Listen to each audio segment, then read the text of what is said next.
You've survived another week. Thank you for listening, downloading, and subscribing to the Black Man with a Gun Show. Don't buy another gun without listening to this podcast. This week, I want to help out the political activists and firearms trainers out there trying to make it. I'm going to share with you some lessons learned over the last 20 years and some advice on taking training. Got a little bit of news and a quick announcement at the end. This portion of the show is brought to you by Black Man with a Gun Reloaded. You can get your autographed copy from me directly by emailing me at blackmanwithagun@gmail.com. For only $20, Black Man with a Gun Reloaded is an autobiographical book about gun control, how I became a trainer, an activist, a speaker for the Second Amendment. This book has a glossary that will make you sharper. It belongs on the bookshelf of every gun owner. Black Man with a Gun Reloaded. Email me at blackmanwithagun@gmail.com today. It's also available on Amazon without the love. Blackmanwithagun.com. Kenn Blanchard's Pro Gun Podcast. All right, after John Wayne leads us in the Pledge of Allegiance, I'm going to take you outside to a little pool party. Is that all right? I pledge allegiance to the flag of the United States of America and to the republic for which it stands, one nation, under God, indivisible, with liberty and justice for all. All right, we are in the heat of the summer. It is July at the time of this broadcast. How are you doing? Happy summer to you, 2019, the 12th year of this show. And I'm just trying to figure out what wisdom I can pass on to you, my friend, that you haven't heard already. But maybe you are new to podcasting, new to the gun rights movement, new to the firearms community.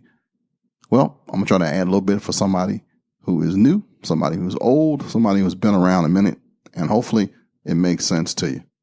It's around 89, 90 degrees. The humidity is not quite hit, and it's time for barbecue season. It's time for that cookout. It's time to throw some ribs on the grill and some hot dogs and some chicken and some pulled pork and pulled chicken. And I don't know what you like, but I like barbecuing out with friends. You know how you just put that grill on and get that thing a frying and cooking?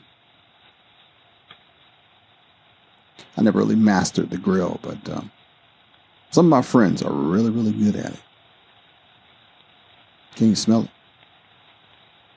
Turn this over. I mean, it's just the smells that come from a barbecue. And then you got to have the pool party. You got to have the kids jumping in and out of the water and behind you. It's real important. Got that pool all sparkly and clean. Everybody just having a ball out there. As I flip this burger right here and try not to burn it, those hot dogs just go so fast. You know, one of the things that we do in our community is we buy a firearm and then we forget that we need training for that bad boy. Or we think we don't need training. Firearms might be the original point and click device, but that doesn't mean you're going to be accurate. Not at all. Don't buy a gun without listening to the rest of this podcast. All right, let's say you buy a firearm. I'm not even going to talk about what kind you buy. We're talking about a handgun for the most part right now, revolver or semi-automatic. The first thing you want to find out is you want to learn about the firearm that you bought. The brand doesn't matter. I want you to find out how you can get some training. Now, the very basic level, bottom line safety stuff comes from the National Rifle Association. You want some basic marksmanship skills. You want to know about the 4 essential safety rules. You do. Then you want to be able to buy ear and eye protection because you're going to need to practice, right? You're going to need a locking device to carry and to secure your firearm while it's at home and while you're traveling. Basic stuff right here. You want to learn your firearm. The nomenclature is the big word. You start off by reading the owner's manual, the book nobody pays attention to. Yeah, it's important. Learn how to clean your firearm, how to maintain it. Got that? The 4 rules of firearm safety. Number 1, treat all firearms as if they are loaded. Never cover the muzzle with anything you're not willing to destroy. Keep your finger off the trigger until you're ready to use it, to fire it, to destroy something. And be sure of your target and what's beyond it. Remember to wear that eye and ear protection that you buy at all times. Your ears have a real sensitive muscle and bone inside of it that if they're damaged, they can't be replaced. You'll end up using hearing protection in your old age. Keep your firearm clean, serviced, know your firearm, and prevent unauthorized access to your guns. This is the basic stuff right here. Now that you got that far, you're going to have to learn how to shoot well. First, shooting is really, really fun. But it's not fun if you're not hitting your target. It's not fun if you're just wasting ammo. You buy bullets and nobody actually showed you how the malfunctions and stoppages occur, how to correct the mistakes that you just keep doing over and over again, and you're just throwing lead down range. And yeah, it's fun for a minute, but it's better to be accurate. And then target shooting is one thing. Home defense is another. Self-defense, something altogether different. And your knowledge should increase because you also should be very knowledgeable about the laws that talk to, specifically, your firearms ownership. State and federal laws are different. So depending on your state, your mileage may vary. Training. As I flip over this dog. Static training versus training on the move, which moves us into concealed carry training. If you are in a state that allows it and you are trying to protect yourself and your family, make sure you get some concealed carry training. Could go into detail about what makes a good training person and what makes a good class. We got time for that. Hopefully you'll come back and listen to me expound on this a little bit later. And then there's like different firearms, different guns and pistols, but you want to master the one that you have. Now, there are a whole bunch of folks that are tactical. That's the cool word right now. But your tactical piece should be last. Don't look for tactical right off the bat. What is tactical? Tactical is a mindset. It's shooting on the move. It's multiple targets, multiple bad guys. It's shooting at night. It's shooting from a vehicle parked. It's force on force training. It's a lot of stuff. More than you probably should tackle right off the bat. Training. You want to make sure that you know about clothing and holsters and what works good for you, what ammo works good for your firearm. You see, not all ammo is equal. Oh no. There's some ammo that your firearm won't feed well. You want to find that out in self-defense. You don't want to find that out in home defense. You want to find that out in training. Yeah. You want to know which holster works best, and you probably won't get that at home. You're going to have to be stressed out a little bit in a safe environment. Training. Before you buy another firearm, I want you to up your training game.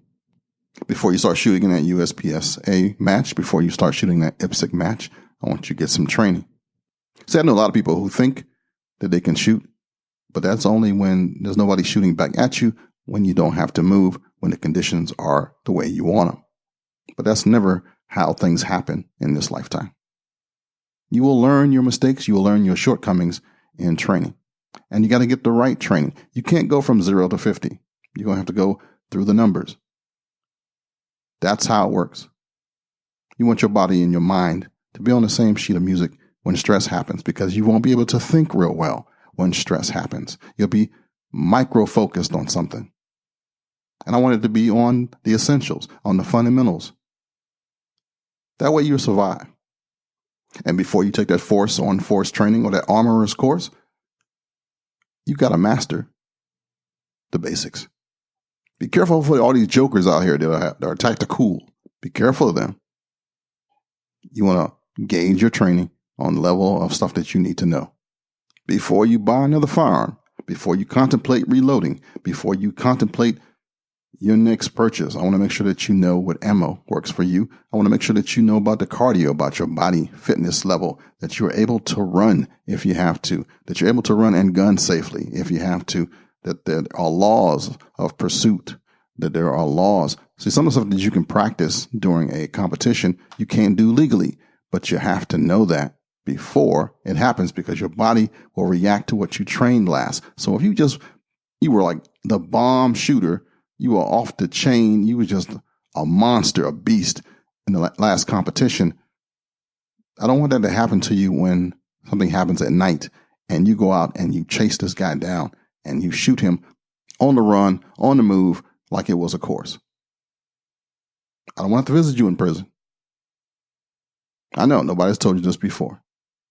Training. Make sure you get training with wise people, folks who are experienced, that have been around a minute. No crap. 5-second rule. Nah, I got to throw this away. Got ants on it. This portion of the show is sponsored by CrossbreedHolsters.com. Crossbreed Holsters has gained national recognition as a maker of the best and most functional concealment holsters available on the market today. Each holster is handcrafted to ensure your firearm is safe and secure while carrying, combined with the best customer service in the industry. Visit CrossbreedHolsters.com. This is a rough list, but it's 10 things that I've learned over the last 20 years. I'll probably have to expound on them sometime soon. Things I've learned in this community, learned in this environment of gun rights and firearms instruction that I want to share with any instructors and the activists that are just starting, just getting their self together and wondering if it's just them. Well, like Solomon said, there's nothing new under the sun. So don't think that you are the first at anything. Let me make that clear. You are not the first. You are not creating squat. It hasn't already been tried before. First thing is politics. Politics is woven deeply in the Second Amendment, in our community, in the struggle, our gun rights. So you have to get on one side or the other. It's going to be tough to be independent, tough to be neutral. People will listen to you, but they won't respond unless you are on one side or the other. Second part is ego. You're going to have to make sure that yours is either ironclad or in check.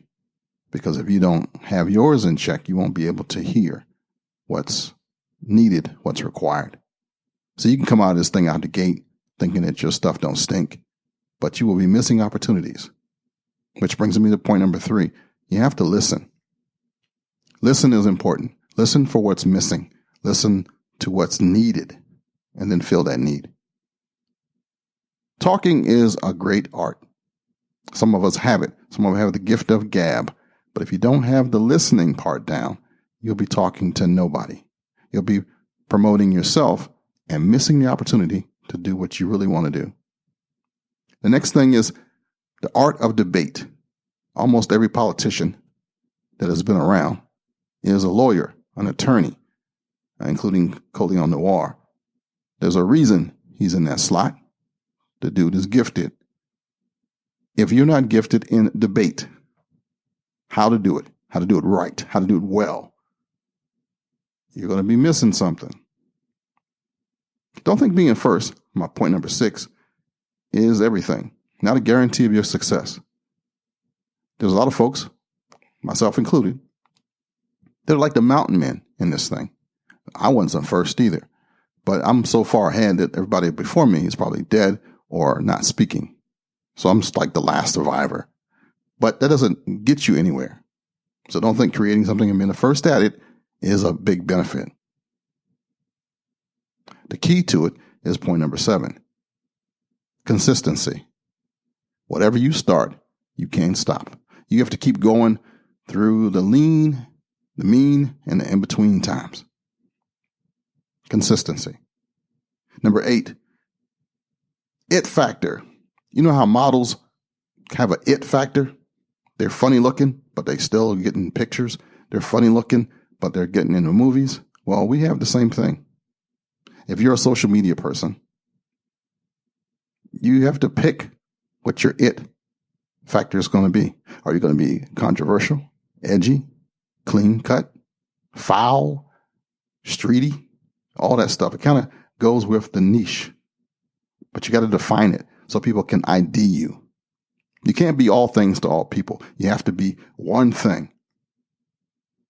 Ain't my rule. I just learned it the hard way. If you like the really nice guy that everybody likes, they'll like you, but they might not buy from you. They might not pull you up first. They might not ask you to be on their show. They might not show you around. Being loud, being rude, being gay, being straight, being a vet, being street, being young, being a member of whatever they can caricaturize. The niche. That's what wins. I know you're more than the sum of your parts. I know you're more than just being a GBLTI person. You're a whole bunch of other people, but people have to label you so they can call you and pick on you and fight you and hate you. You got to have a niche. You got to have that it factor. Now, the point is, being factual or true is not a guarantee. I know our right is for everybody. I know it's diversity. I know it's, all the knowns, right? That don't make it win. There's a thing that you have to learn about people's emotions, about their mindset, about the state, the opportunity that you have to speak, the timing, all that stuff matters. Being factual and true don't give you a win. None of this stuff is fair. It's not equal. A lot of it is BS. Politics, it's a game. It is, it really is. I've debated so many people who, once you get them home alone, or you see them in a Safeway store, or the Giant, or the Belo's, or the Piggly Wiggly, different person. It's an act. They're using their niche, their it factor, whatever they are, to win the case, to talk in front of the camera. When you're with them one-on-one, you might actually like the rascal. Truth. Activism is 24/7. If you're not doing it, somebody has to. You can't turn it on and off. It's a non-stop thing. We're going to be debating 9mm versus 45 until kingdom come. Last point, there's no wins on camera unless you own the camera. You should learn media presentation. You should learn how to talk in front of a camera, not the one that you're holding in your phone, but just in case somebody throws a camera in your face and gives you your 5 minutes of fame, know how to get your points across without looking like a butthole. Learn how to get your points across no matter what they ask you. Learn how to get your points across so that you don't look like a bad guy, an evil person, an unfeeling, unselfless person. It's really easy for them to spin something if you just ramble off the mouth. You must be on point. Choose your words wiser or wisely. Keep your ego in check. Know your niche. Know your it factor, also known as your brand. Stay in your brand. Stay in your lane. Promote the cause. Don't worry about what the other people are thinking. Don't worry about the crowd. Most of the folks that you'll be debating, you can't change. That's one of the biggest stories that nobody ever tells you about. That people say, oh man, you ought to have a television show where you get an anti and get you on there, and then you can like change their minds. Here's something I want to tell you right now. You can't change the minds of the folks who want to steal your rights, take away your firearms, and change our life. They're stuck like that. You can't change in a debate their side. The winner and the loser is the people who are watching. That's your target audience, not the person that you're talking to, not the person that you're debating on camera or in the supermarket. It's the people who are listening on the side, who are judging on whose side they're going to take. There's a few things I've learned over time. I want to share it with you as we travel down this road in the middle of summer. MarylandShallIssue.org. It's an all-volunteer, nonpartisan organization dedicated to the preservation and advancement of gun owners' rights in Maryland. It seeks to educate the community about the right of self-protection, the safe handling of firearms, and the responsibility that goes with carrying a firearm in public. MarylandShallIssue.org. This is the group, your group, the grassroots group in the state of Maryland. Join us, no matter where you are. MarylandShallIssue.org. Direct from our newsroom in Washington, in color. Anti-gun lawmakers, including some of those vying for the 2020 Democratic presidential nomination, are becoming increasingly open about their desire to confiscate firearms from law-abiding citizens like you and me and jail those who don't comply. Perhaps taking a cue from their strident federal allies, this trend has trickled down to state politicians. Now, you might think this is just hype, just stuff that the NRA says. But I'm here to tell you, it's really happening. On June 11th, anti-gun Illinois state lawmaker Senator Julie Morrison and Representative Bob Morgan held a, quote, town hall meeting in Deerfield, Illinois. Our friends from the Illinois State and Rifle Association encouraged members to attend and ask the senator about her sponsorship of Senate Bill 107. The bill would have branded many modern semi-automatic rifles, semi-automatic handguns, and shotguns commonly owned by law-abiding citizens as, quote, assault weapons, and banned them along with their spare parts and accessories. The legislation permitted current owners to continue to possess these firearms if the owner registered the firearm with the state and paid a $25 fee for each gun. At this, quote, town hall, a constituent confronted Morrison about her bill, asking why it was acceptable for the lawmaker to push legislation that would take firearms away from law-abiding citizens unless they registered their guns and pay a fine. And it was actually caught on video. I want to put that video in the show notes so you can check it out on YouTube. Now, after pointing out the punitive nature of the legislation, the gun rights supporter asked Morrison, if I get to keep it, if I pay a fine and register it, how dangerous is it in the first place? And why do you need to ban it at all? Why do you need to try to ban my semi-automatic firearms? And with a repellent smugness that can only be appreciated if you watch this video, State Senator Morrison offered her constituents a flippant response. Looking down her nose at those gathered, the state senator replied, well, you just maybe change my mind. Maybe we just won't have a fine at all. Maybe it will just be confiscation and we won't have to worry about paying a fine. This stuff is real. Gun rights supporters and all those who value personal freedom should be thinking about this and make sure that you make a difference in your state. Shout out to all my friends and brothers at the Illinois State Rifle and Pistol Association who have supported this podcast. I've actually done voiceovers for radio stations in Chicago, and they've been on top of it for a long time. This next story comes from Christchurch in New Zealand. It was one of those defining moments as New Zealand grieved after a pair of deadly mosque attacks. A nearly unanimous parliamentary vote in April to ban military-style rifles and similar weapons. The lawmakers' move was immediately acclaimed by gun control advocates worldwide as an example of decisive collective action in a nation unified in horror by the March 15 assaults in Christchurch that left 51 people dead. Then the momentum began to slow. Growing opposition from New Zealand's pro-gun groups have complicated efforts to round up the now banned firearms under a buyback program. Lawsuits are threatened. Gun control advocates argue that compensation rates may not be fair and warn of a possible spike in black market sales. The New Zealand government, meanwhile, is faced with a sobering set of challenges over how to enforce the new law. There is no national registry for many of the weapons targeted by the ban, including the AR-15. As a result, estimates of the number of newly banned weapons vary widely. So far, about 700 firearms have been voluntarily surrendered. Authorities are, quote, operating a little bit in the dark, said Joe Green, gun safety specialist and former arms control manager for the New Zealand police.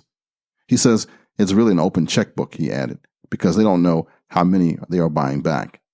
The government of Prime Minister Jacinda Ardern is moving ahead with plans to further tighten gun controls.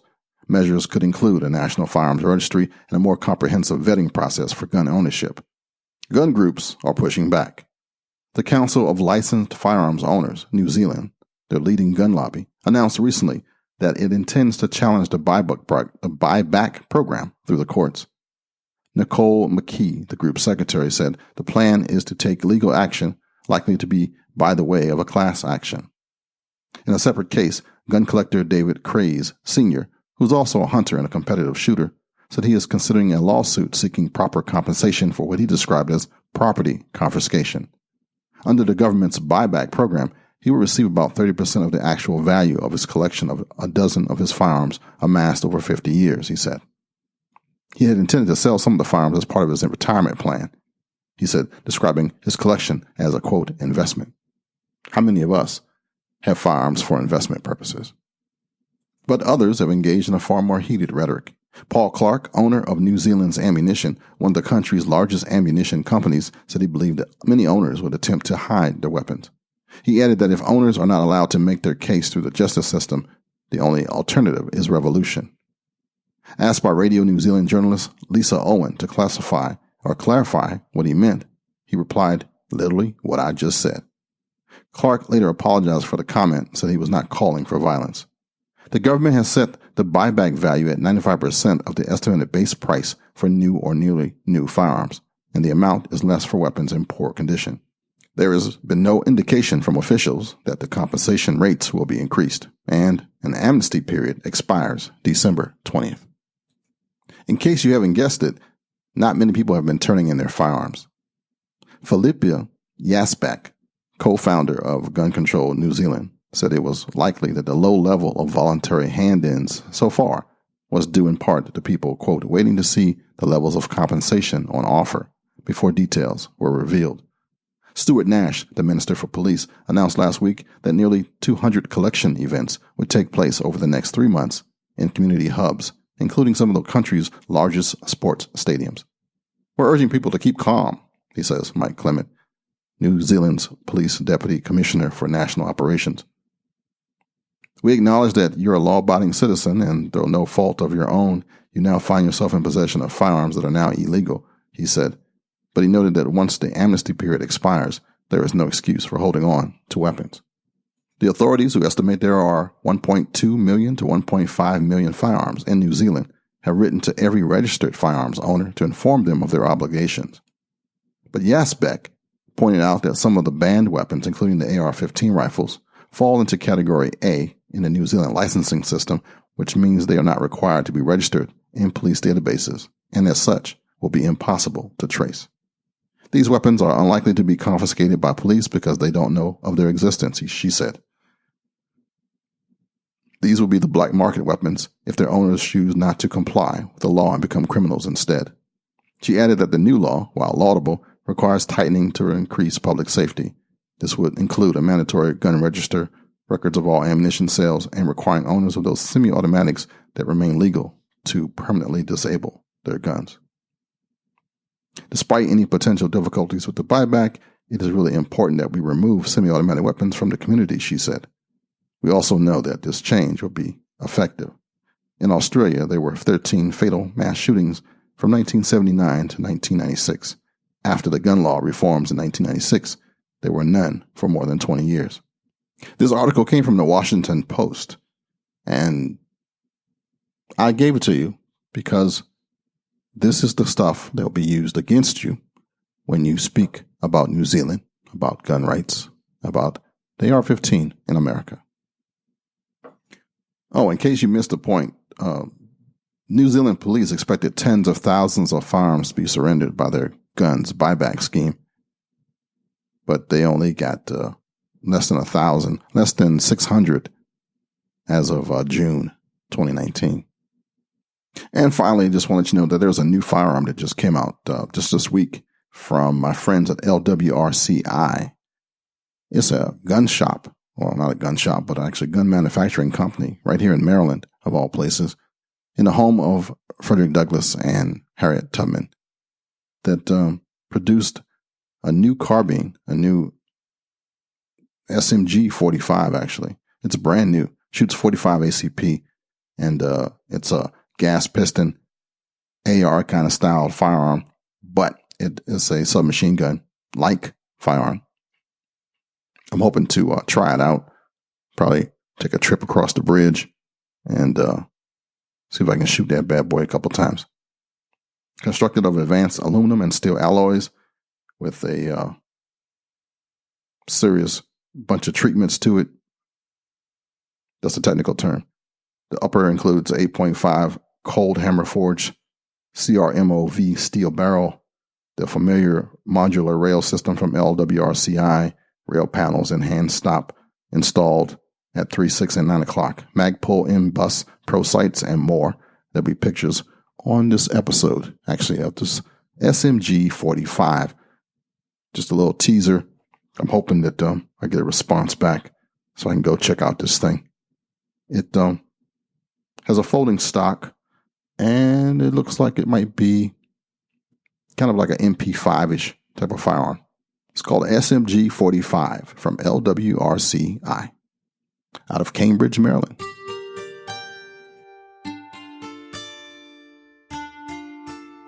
If you carry a gun for self-defense, be smarter and join the United States Concealed Carry Association so you can be covered in case you have to use the thing to protect your life from the judicial system. Upfront bail bond funding, attorney counseling, personal hardship coverage, membership deals and discounts, firearms theft, liability coverage, and more. Go to uscca.blackmanwithagun.com right now.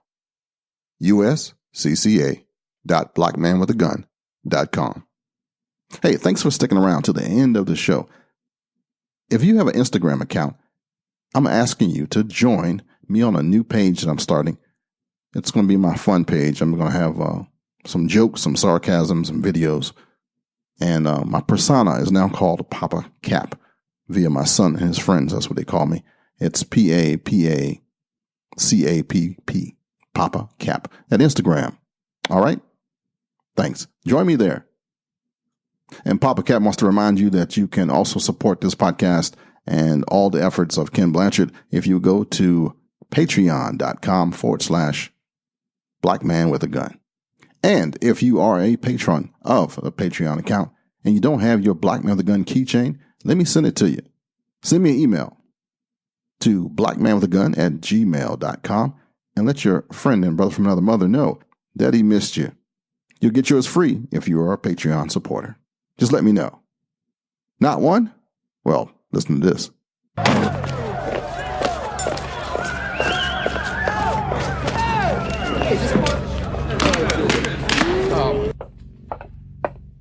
Are we the meanest? Are we the prettiest? Are we the baddest mofo low down around this town? Are we not the supporters of the Black Man with a Gun? I can't hear you.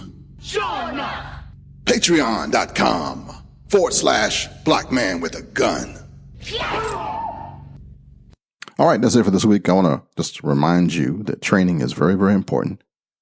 There's a few things that I've learned over the past 20 years as a trainer and activist, pain in the butt to the anti-rights people. And I got some news that wasn't all that great, but that's just how it is in this community. I want you to have a happy and a safe summer. Just in case nobody else has told you this today, I love you, and there's not a damn thing you can do about it. Until next time, shalom, baby. Until next time, friends. To keep in touch with Kenn and his cause, head over to blackmanwithagun.com.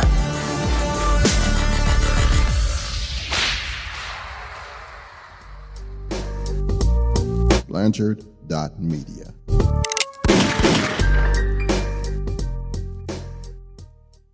Hey, can you believe we're on Pandora? Check us out there and let me know what you think. Pandora.com.